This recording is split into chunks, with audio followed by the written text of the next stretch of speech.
Jeremy Corbyn, when you were first elected in 2015, you said that you would be travelling to Scotland at least once a month to make the case for Scotland in Labour. That doesn't seem to have happened. I've been in Scotland a lot of times, and I'm in Scotland again next Friday. Yet the party does not seem to be showing any increase. You're down to about 10% in the opinion polls. What do you need to do to turn that round?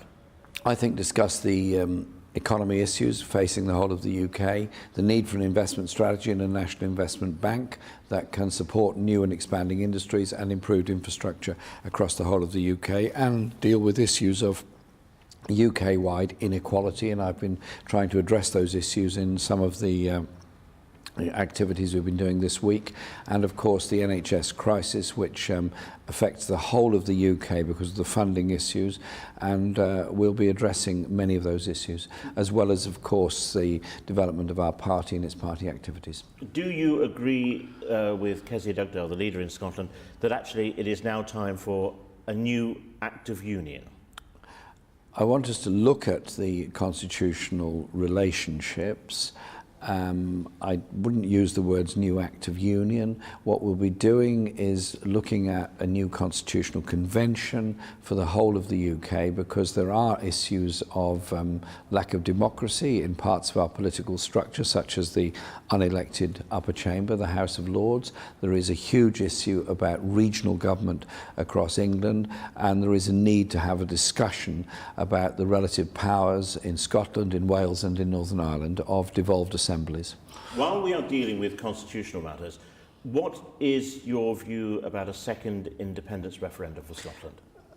I wouldn't ask for one, although quite clearly if the Scottish Parliament wanted to have one, the agreement has been that a second one could be held. But I think it's much more important that we address the economic issues facing the whole of the UK, and of course the negotiations with the European Union about what form of economic relationship we have with Europe in the future, because more than half of UK trade is with Europe, and that's going to have to continue in some form or the other. Obviously, the best market access possible is important. There also has to be EU-wide or European-wide agreements on environment and sea-related issues such as fishing and pollution. So for the do you think Nicola Sturgeon should or should not call a second independence referendum? I don't see the need for one, and I'm not asking for one. I don't think she should call one. You mentioned various policies in the Brexit negotiations. As part of the Brexit negotiations, do you think there is any validity in countries like Scotland having their own immigration policies? Because what Scotland needs is probably different to what other areas of the UK need.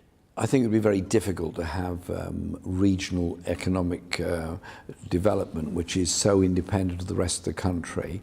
Just as much it would be very difficult to have regional immigration policies, because if you have regional immigration policies, then presumably you're going to have regional borders if you did that in England. I've heard the argument in England as well, and in the case of Scotland, I would say exactly the same. It has to be a UK-wide decision.